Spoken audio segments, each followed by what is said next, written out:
الرحمن الرحيم الحمد لله رب العالمين وعلى آل محمد كما صليت على إبراهيم وعلى آل إبراهيم إنك حميد مجيد اللهم بارك على محمد وعلى آل محمد كما باركت على إبراهيم وعلى آل إبراهيم إنك حميد مجيد اللهم علمنا بما ينفعنا وانفعنا بما علمتنا إنك على كل شيء قدير. بسم الله نبدأ يا مشايخ. من الذي يقرأنا؟ بسم الله کیجئے شروع عبارت.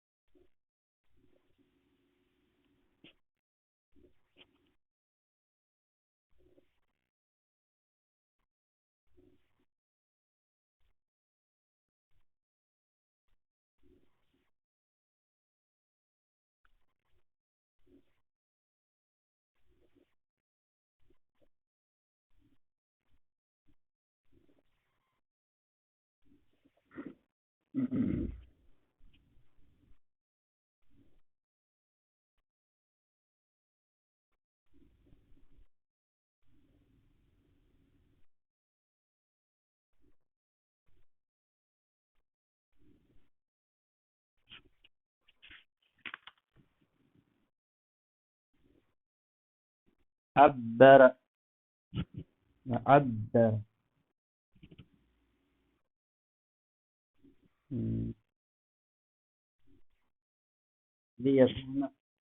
ليكون أشمل. ها طيب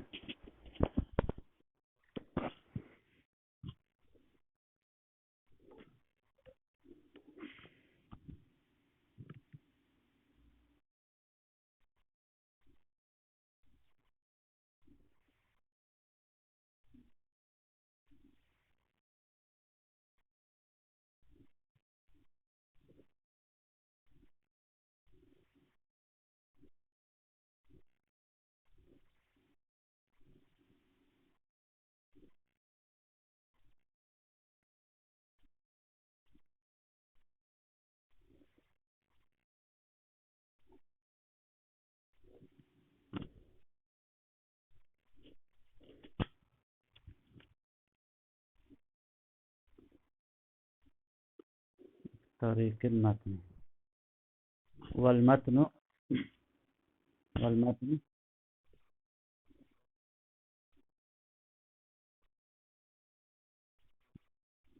طيب بارک اللہ فیکم.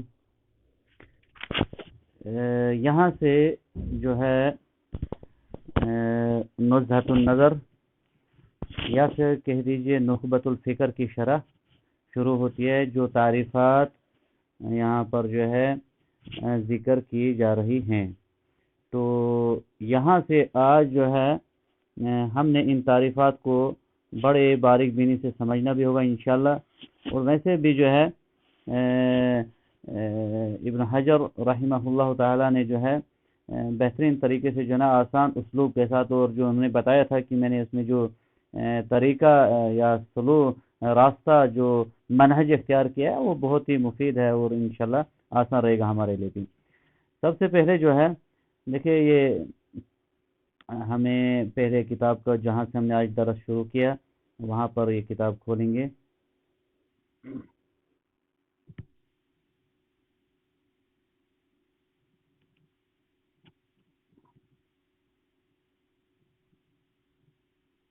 الفرق بین الخبر والحدیث. دیکھیں یہ جو کلام ہے یہ اس بریکٹ میں ڈالا گیا ہے، دو کامہ کے دو ان کے درمیان ڈالا گیا ہے.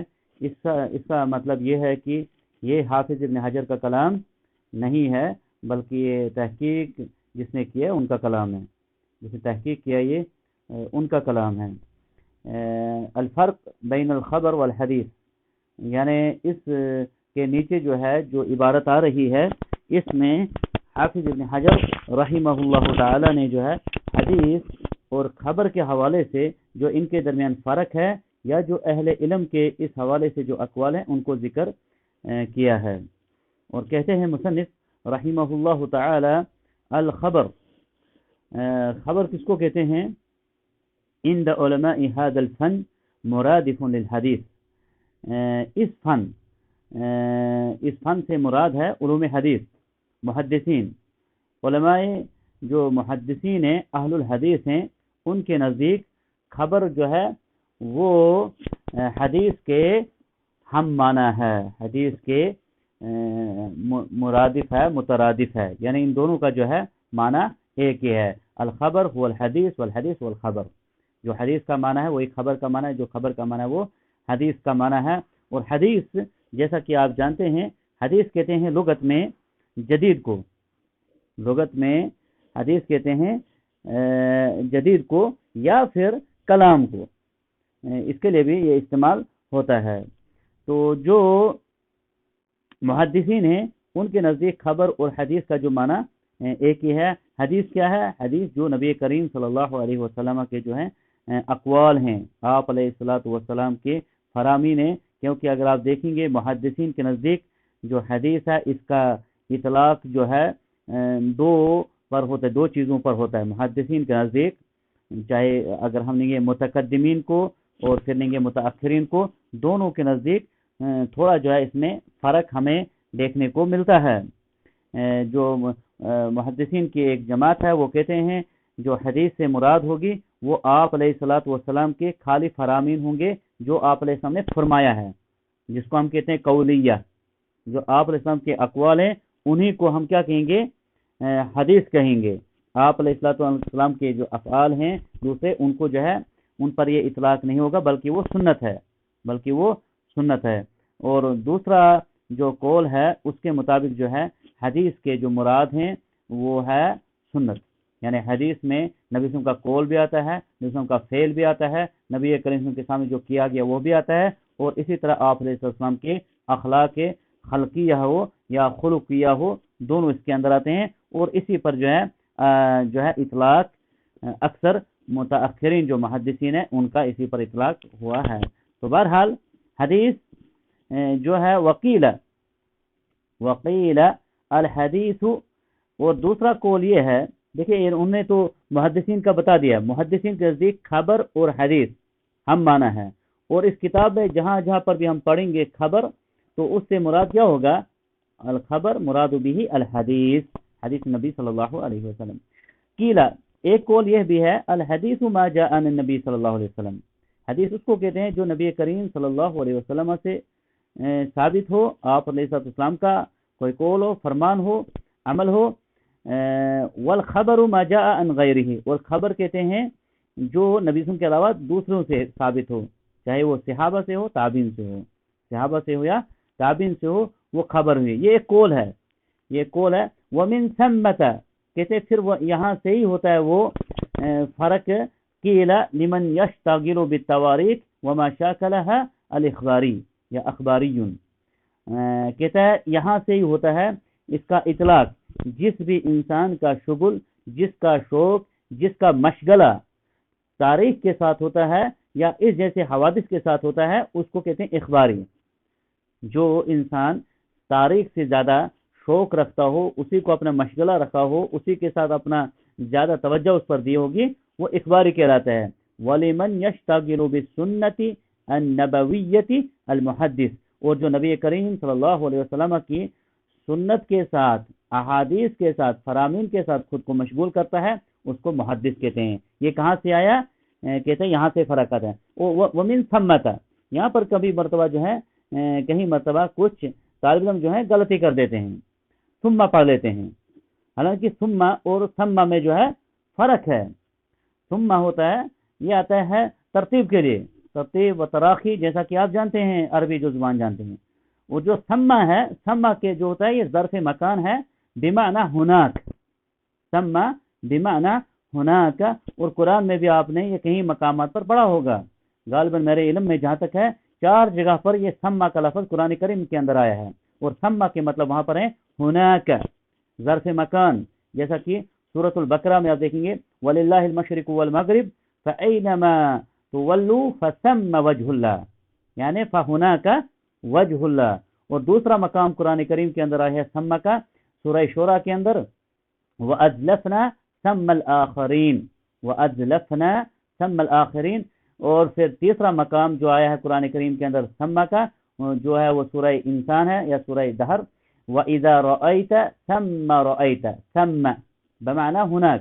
اور چوتھا مقام جو ہے وہ سورہ تکویر میں ہے مطاع ثم امین. ثم بمعنى هناك، یہ ظرف مکان ہے. ومن ثمة، بس وہاں سے ہی جو ہے یہ کہا جاتا ہے کہ جو تاریخ کے ساتھ اپنے آپ کو مشغول کرتا ہے، تاریخ کے جو شوقین ہے اسی کے ساتھ اپنی زندگی بسر کرتا ہے، یا اسی کی خدمت میں خود کو لگا دیتا ہے، یا اس تاریخ سے ملتے جلتے واقعات سے، تو اس انسان کو کیا کہا جاتا ہے؟ اخباری.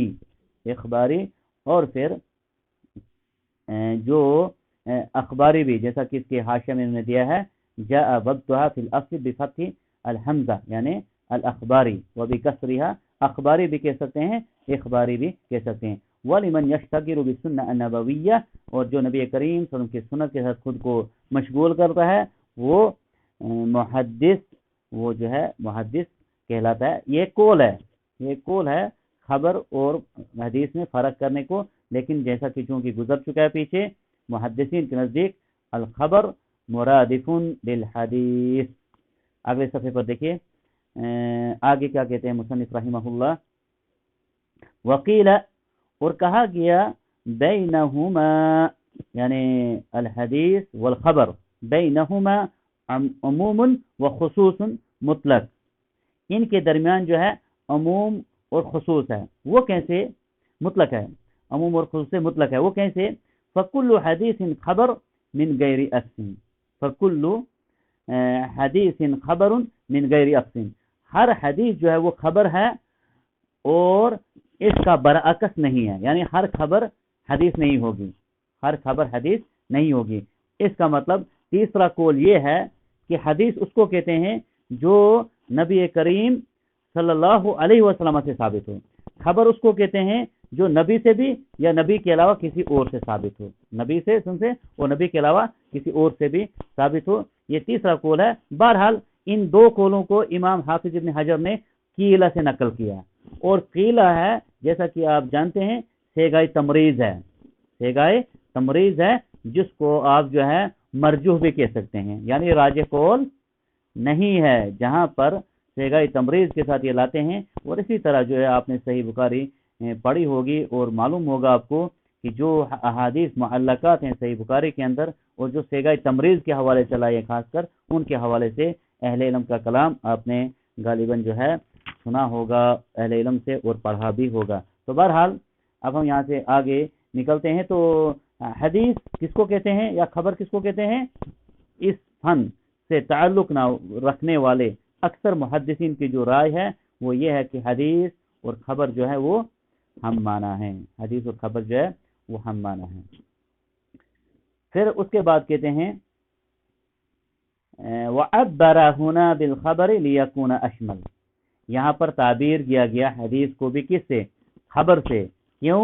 تاکہ یہ زیادہ شامل رہے، تاکہ اس میں اصحاب کے اقوال بھی آ جائے، صحابہ کرام کے اقوال بھی آ جائے. جیسا کہ آپ جو ہے جانتے ہیں کہ جو ہم قرآن کی جب شرح دیکھتے ہیں، قرآن کی تفسیر دیکھتے ہیں، تو قرآن کی تفسیر جو قرآن نے کی ہوگی خود ہی، یا قرآن کی تفسیر جو رسول اللہ علیہ وسلم کے فرمان میں ہوگی، یا قرآن کی تفسیر اصحاب سے ہوگی، صحابہ کرام سے یا پھر اہل علم سے. تو صحابہ کرام بھی جو ہے نا ان کے بھی کہیں مرتبہ آپ نے دیکھا ہوگا احادیث جو ہے اس کی شرح یا احادیث کی وضاحت جو ہے صحابہ جو ہے نا اپنے اقوال سے بھی کی ہے. تو ان کے ثابت ہونے کے لیے بھی جو ہے ہم ان اصولوں کو پڑھتے ہیں. کیا یہ قول کسی صحابی سے ثابت ہے کسی حدیث کی شرح میں یا کسی آیات کی شرح میں؟ تو کہتے ہیں ہم نے یہاں پر خبر کیوں کہا، مصنف کہتے ہیں ہم نے خبر کیوں کہا، اس لیے کیونکہ یہ شامل ہے کس کو؟ حدیث کو بھی، اور جو خبر کی جو تعریفات دوسرے انہوں نے کی ہے، دوسرے بعض محدثین نے کی ہے. تو اس کے بعد کہتے ہیں مصنف رحمہ اللہ،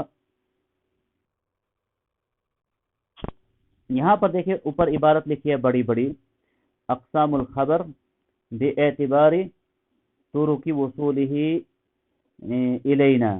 یہ کلام بھی جو ہے مصنف کا نہیں ہے، حافظ ابن حجر کا نہیں ہے، بلکہ تحقیق جس نے کی ہے یہ ان کا کلام ہے، جس نے تحقیق کیا ہے یہ ان کا کلام ہے۔ اقسام الخبر، خبر کی تقسیم باعتبار، اس اعتبار سے طرق، طرق جو ہے وہ طریق کی جمع ہے، طریق کی جمع ہے، اور طرق سے مراد یہاں پر ہے جیسا کہ حافظ ابن حجر خود ہی اس کتاب کے میں ذکر کرتے ہیں، وصول ہی ہم پہنچنے کے الینا ہم تک پہنچنے کے اعتبار سے جو سندیں ہیں، جو طریقے ہیں، جو راستوں سے جو سند ہم تک پہنچی ہے اس کے اعتبار سے خبر کی تقسیم، ہم تک پہنچنے کے اعتبار سے خبر کی تقسیم، خبر کی تقسیم۔ فہو باعتبار، یہ کلام جو ہے حافظ ابن حجر کا ہے، فہو باعتبار وصولہ الینا، پس ہوا کی ضمیر لوٹتی ہے خبر کی طرف، پس وہ ہم تک پہنچنے کے اعتبار سے اس کی جو تقسیم ہوتی ہے وہ ہوتی ہے، نیچے اس نے تعریف المتواتر جو لکھا ہے یہ موٹا موٹا، یہ حافظ ابن حجر کا کلام نہیں ہے، حافظ ابن حجر کا کلام ہے فہو باعتبار وصولہ الینا اما ان یکون له طرق، یا تو اس کے بہت سارے طرق ہوں گے، ای اسانید کثیرہ، اسانید کثیرہ، اس کی سندیں جو ہوں گی بہت زیادہ ہوں گی، لأن طرقا جمع طریق، کیونکہ جو طرق جو ہے وہ جمع آتا ہے کس کی؟ طریق کی، اور طریق جو ہے وفعیل فی الکسرہ یجمع علی فعل بضمتین، کہتا ہے جو فعیل کا وزن پہ جو یہ ہیں یہ آتے ہیں اس میں کثرت کے لیے، ان کا جو جمع آتا ہے وہ فعل، فا اور عین دونوں پر ضمہ، بضمتین، فعل طریق طرق، جمع کثرت کے لیے جب فعیل کے وزن پہ کوئی آپ کو اسم ہوگا تو وہ جو ہے فعل کے وزن پہ آئے گا، فعیل ان کے وزن پہ جو بھی اسم آپ کو ہوگا اگر اس کو آپ نے جمع کثرت کے لیے استعمال کرنا ہوگا تو آپ کو فعل پہ لانا ہوگا، اسی لیے حافظ ابن حجر نے کہا اما ان یکون له طرق، اما یکون له طرق، طرق کا مطلب یہاں پر ہوگا کثیر، جس کی سندیں بہت زیادہ ہوں گی، بضمتین وفی القلہ، اور جو فعیل کا وزن ہے اس پہ اسم جو ہوگا اگر اس کو قلت کے لیے اس کی جمع لانی ہوگی تب لانا ہوگا آپ کو علی افعل او افعلتن، افعلتن، افعل او افعلتن، یا تب اس وزن پہ ہوگا۔ والمراد بالطرق الاسانید، یہاں پر جو طرق سے مراد ہے وہ کیا ہے؟ سند ہے، وہ جو ہے سند ہے، اور اس حوالے سے آپ نے پہلے بھی پڑھا ہوگا کہ سند کس کو کہتے ہیں۔ یہاں پر کہتا ہے مصنف خود رحمہ اللہ تعالی والاسناد حکایت طریق المتن، اور جو یہ سند ہے یہ ہے وہ سلسلہ یا وہ حکایت جو ہمیں متن تک لے جاتی ہے، آدمیوں کا وہ سلسلہ، جیسا کہ ہم نے بعض کتب میں اس کی تعریف پڑھی ہے، سلسلۃ الرجال الموصلۃ الی المتن، آدمیوں کا وہ سلسلہ، وہ زنجیر نما جو ہمیں جو ہے نبی کریم صلی اللہ علیہ وسلم کے متن تک پہنچاتی ہے، جیسا کہ ہم حدیث پڑھیں گے صحیح بخاری کی، اگر کوئی انما الاعمال بالنیات، تو وہ حدیث ہم نے تھوڑی جو ہے ہمارے تک کسی نے جو ہے وحی کی، بلکہ امام بخاری رحمۃ اللہ جو ہیں علیہ اپنے استاد سے اس حدیث کو نقل کرتے ہیں، اپنے استاد سے اس حدیث کو نقل کرتے ہیں، اور اسی طرح سے تمام کتابوں کو آپ نے دیکھا ہوگا کہ تمام تر جو کتابیں لکھی گئی ہیں وہ جو ہیں سند کے ساتھ باضابطہ طور پر مصنف نے اپنے سے لے کر جو ہے نبی کریم صلی اللہ علیہ وسلم لکھی ہیں، جو حدیث کی کتابیں ہیں متقدمین کی، تو متاخرین نے انہی پر پھر اعتبار کر کے حدیثیں جو ہے نقل کی ہیں، تو یہ اور اس امت کی یہ ایک میزہ بھی ہے، جو یہ سند ہے اس امت کا یہ ایک میزہ بھی ہے، پہچان بھی ہے، اور آج تک الحمدللہ اس کی جو ہے سندیں موجود ہیں۔ اس وقت بھی حرمین میں ہم نے دیکھا وہاں پر مشائخ کے پاس جو سلسلۃ الاسناد جو ہے سندیں جو ہیں آج بھی موجود ہیں، وہاں پر اکثر مشائخ جو ہے اپنے شاگردوں کو جو ہے وہ سندیں دیتے ہیں، صحیح بخاری کی، کتب الستہ کی، بلکہ کتب التسع کی سند بھی وہ دیتے ہیں، اور کچھ احادیث ہیں جو خاص ہیں جن کی سندیں نبی کریم صلی اللہ علیہ وسلم کے زمانے سے لے کر آج تک انہی الفاظوں کے ساتھ نقل کی گئی ہیں، جیسا کہ حدیث ہے الراحمون یرحمہم الرحمن تبارک و تعالی ارحموا من فی الارض یرحمکم من فی السماء، یہ حدیث جو ہے نبی کریم صلی اللہ علیہ وسلم سے لے کر آج تک ایک ہی الفاظ سے نقل کی گئی ہے، اور وہ کیسے؟ نبی صلی اللہ علیہ وسلم سے جس صحابی نے سنی وہ تھے عبداللہ بن عمرو بن عاص، عبداللہ بن عمرو بن عاص کہتے ہیں میں نے پہلی حدیث جو سنی تھی رسول اللہ صلی اللہ علیہ وسلم سے وہ یہ والی حدیث تھی، الراحمون یرحمہم الرحمن۔ اور عبداللہ بن عمرو بن عاص اپنے شاگرد کو سب سے پہلی حدیث یہی سناتے ہیں، یہاں تک کہ وہ اپنے شاگرد کو اور یہاں تک کہ آج کے زمانے میں مسجد نبوی کے ایک امام ہیں عبد المحسن قاسم حفظہ اللہ، انہوں نے بھی جب ہمیں درس دیا سب سے پہلی حدیث یہی سنائی۔ اسی طرح شیخ صالح محمد العثیمی مسجد نبوی میں ایک استاد آتے ہیں ایک تربیتی کورس یا تعلیمی دورے پر، تو وہاں پر سب سے پہلی حدیث وہ جو یہی حدیث پڑھتے ہیں تاکہ یہ سلسلہ برقرار رہے اس امت کے اندر، سند کا سلسلہ۔ اور سند کس چیز کو کہتے ہیں کہ میں اپنی اس حدیث کو اپنے استاد سے سنتا ہوں، پھر استاد کا نام اس کا استاد یہاں تک کہ رسول اللہ صلی اللہ علیہ وسلم تک یہ چلا جاتا ہے، تو یہ سند کہلاتی ہے، یہ جو ہے سند کہلاتی ہے آدمیوں کا وہ سلسلہ جو اس تک پہنچتا ہے۔ اور پھر ہم دیکھتے ہیں اس سند کے حوالے سے اہل علم کی کیا خدمات ہیں۔ یقیناً ہمیں یقین اس وقت اور بڑھ جاتا ہے اللہ تعالیٰ کی اس آیت پر، ایمان میں اور مزید اضافہ ہوتا ہے، اِنَّا نَحْنُ نَزَّلْنَا الذِّكْرَ وَإِنَّا لَهُ لَحَافِظُونَ، کہ ہم نے اس آسمان سے ذکر کو نازل کیا، قرآن کو وحی کے ذریعے سے نازل کیا۔ اللہ کہتے ہیں کہ اس کو ہم نے نازل کیا، اس کی حفاظت کی ذمہ داری بھی ہم نے لی ہے۔ اور ہم دیکھتے ہیں احادیث کو بھی آسمان سے اللہ رب العالمین نے وحی کے ذریعے سے نازل کیا تھا۔ ان احادیث کی حفاظت کے لیے بھی کس کس قسم کے علماء کرام آئے ہیں، ان کے اس باریک بینی کو دیکھ کر یقین ہوتا ہے کہ انسان کو مزید ایمان بڑھتا ہے کہ اللہ تعالیٰ یقیناً کتنا حکیم اور خبیر ہے اور کتنی قدرت والا ہے۔ کیسے کیسے ائمہ پیدا کیے۔ امام بخاری رحمہ اللہ تعالیٰ کی جب ہم دیکھتے ہیں ان کی جو خدمات ہیں اس حوالے سے جب انہوں نے صحیح بخاری لکھی تھی جو ہمارے پاس اس وقت موجود ہے، قرآن کے بعد جو صحیح ترین کتاب ہے، امام بخاری نے جب یہ لکھی تھی ہر حدیث کے لکھنے سے پہلے غسل کرتے تھے، ایک حدیث لکھنے سے پہلے، اور پھر غسل کر کے اس حدیث کو اس کتاب کے اندر 2 رکعت پڑھتے تھے، پھر وہ حدیث نقل کرتے تھے۔ پھر اسی طرح امام بخاری رحمہ اللہ نے جن روات سے یہ حدیث نقل کی، جن اساتذہ سے حدیث نقل کی، اور اسی طرح دیگر دوسرے محدثین نے بھی خدمات کی، وہ ان راویوں کے بارے میں اسی طرح جانتے تھے جس طرح ہم اپنے آس پاس ساتھیوں کو جانتے ہیں، ان کے حرکات کو جانتے ہیں۔